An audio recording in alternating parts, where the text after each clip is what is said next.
This is Peterson about to tell you a very, very captivating but also very scary story. It's called The Shadow Man by Storyteller.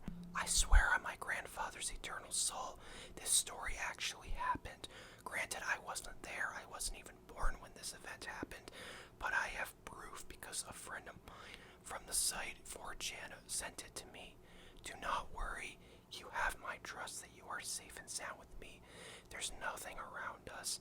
It's totally fine. Now, with that said and done, it's time to share the story. The Shadow Man by Storyteller. Nobody knows for sure who or what the Shadow Man is, but it may be the ghost of a man who was convicted of stalking and kidnapping children.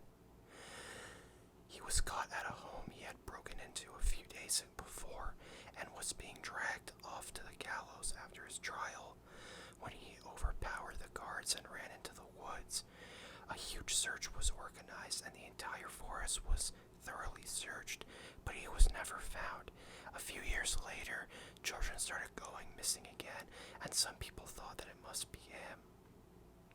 Their suspicions were put to rest, however, after one of the missing children came back. The 5-year-old boy was questioned, and during a police interview, he revealed that he was captured by a shadow man with big red eyes and a funny hat.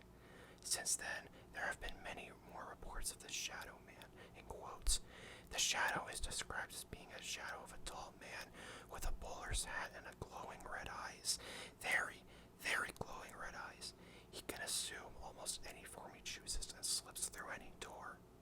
He will plague children with nightmares about a strange man in a bowler's hat grabbing them and taking them away to an old hut.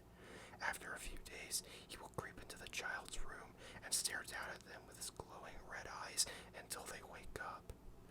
The shadow will then be petrified with fear, and that is when the shadow man will whisk them off, and the children will never be seen again.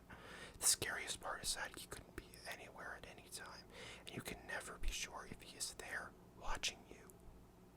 And there you have it, the story of the Shadow Man. But we're not done yet. Oh, no. While I have your attention, I'm going to read you several pickup lines that you can use on your boyfriend or girlfriend. Anyone listening to this, feel free to chime in. Are you a magician? Because whenever I look at you, everyone else disappears. They say Disneyland is the happiest place on earth. Well, apparently no one has ever been standing next to you. Are you religious? Because you're the answer to all my prayers. I seem to have lost my phone number. Can I have yours? Is there an airport nearby, or is it my heart taking off? There's only one thing I want to change about you, and that's your last name. Would you grab my arm so I can tell my friends I've been touched by an angel? Hey, you're pretty and I'm cute. Together we'd be pretty cute. Kiss me if I'm wrong, but dinosaurs will exist, right? There must be something wrong with my eyes. I can't take them off you. I'm sorry, were you talking to me? No? Well then please start.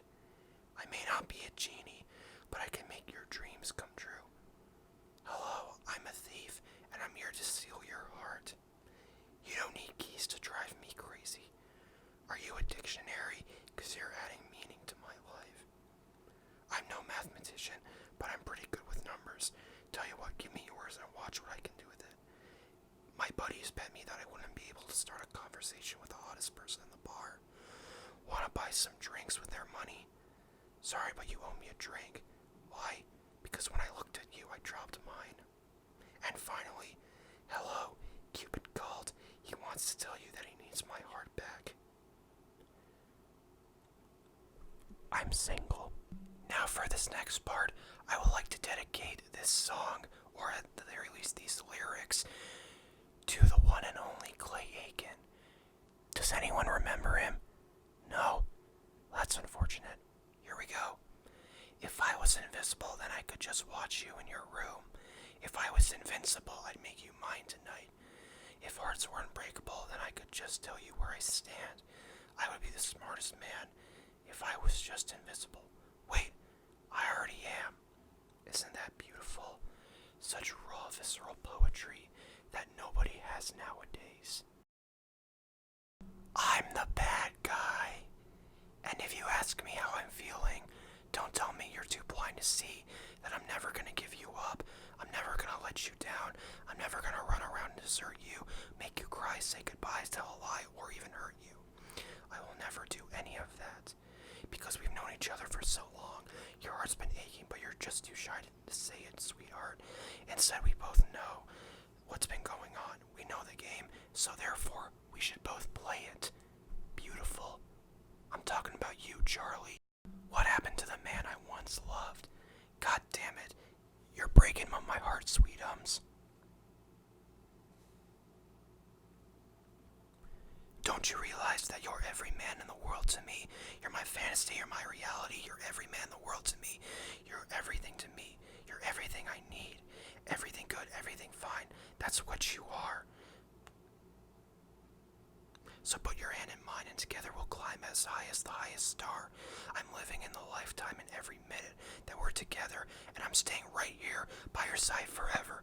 Don't you dare tell me that Dylan fellow is by your side. He's worthless compared to me. Oh, how I miss you, Charlie. You know, this all reminds me of my first girlfriend. Her name was Vanessa. She was so nice, and she was a beautiful florist.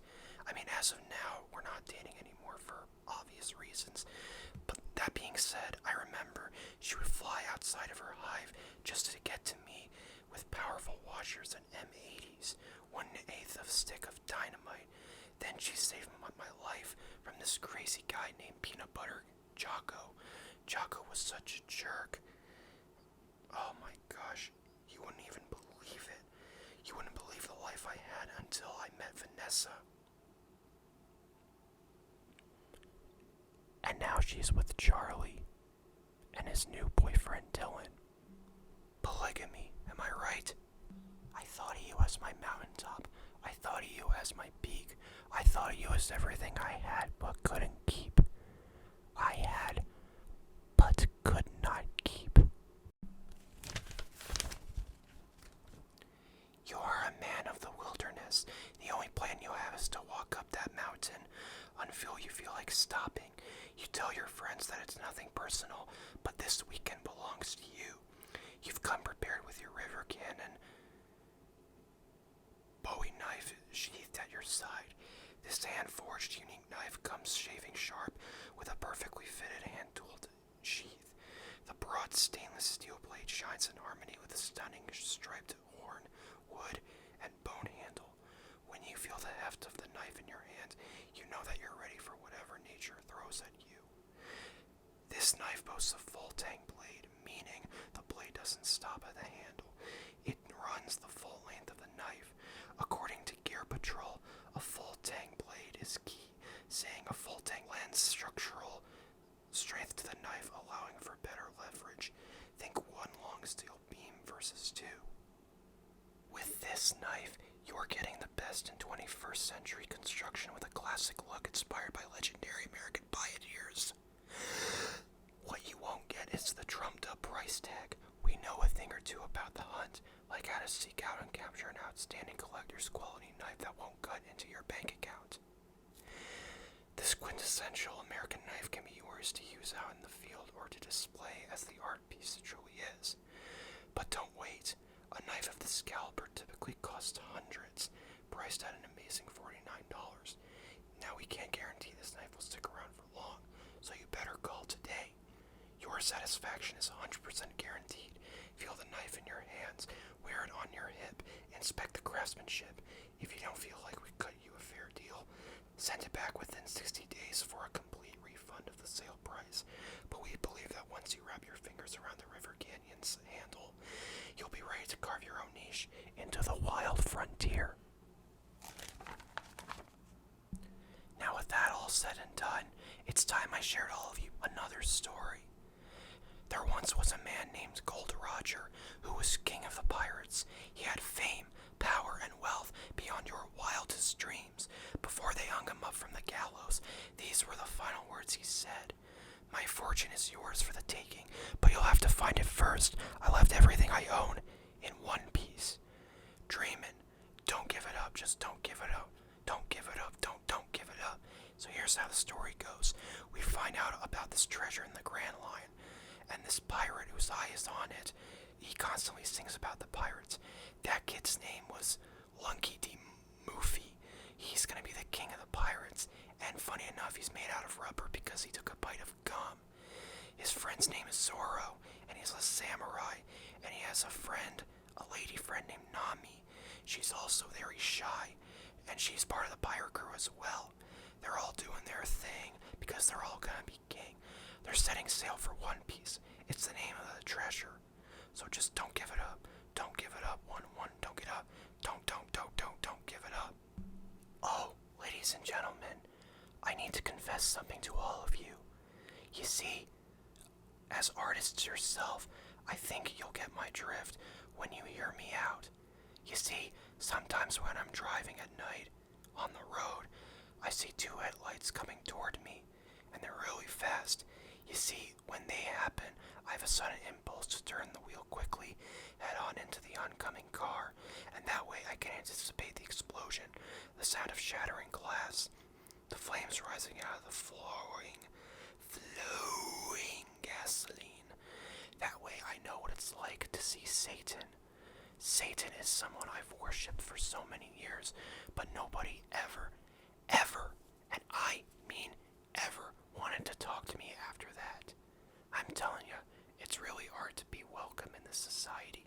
I'm telling you, I can't even get my phone changed to 8675666. Society. It chews you up, and then it spits you out. At the end of the day, I'm just an ex-boogeyman. Oh, while I have your attention, please, incels on the internet, get over the casting announcement of Halle Bailey as Ariel in the upcoming Little Mermaid live-action remake. It doesn't matter. Ariel's race was never integral to her character. If anything, we should be angry that Melissa McCarthy is Ursula because, well, she's not funny. When has she ever been funny? I mean, my fucking Christ, when has that goddamn obnoxious twat ever even been remotely humorous? It boggles my mind that we're not talking about that. Or in general, we're not talking about the fact that we should be murdering somebody right now. That's right. If you're not on my side, then you are completely against the idea of killing somebody. We need to kill every single individual that disagrees with us. That's right, because if we don't, then there will be no such thing as anarchy, and anarchy cannot exist on this world without some form of integral understanding of the human race, because by that point, we can finally come together as a society. There he is, officer! Shoot him! What? Oh my... No! I can't go back to jail! You'll never take me alive, you fuckers! You'll never take me alive! Fuck! Is he ever alive? Talk a lot on a past 10-20. For the first precinct, I'm in a defense. Davis, Eddie Davis.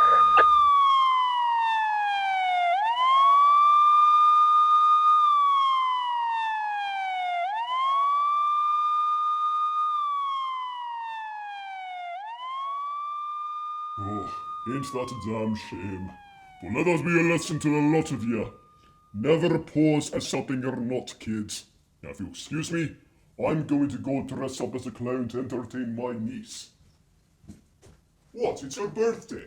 God damn it, you fucking kids, and today, oh my god. I'm telling you, your parents are misleading you with their information more so than the news.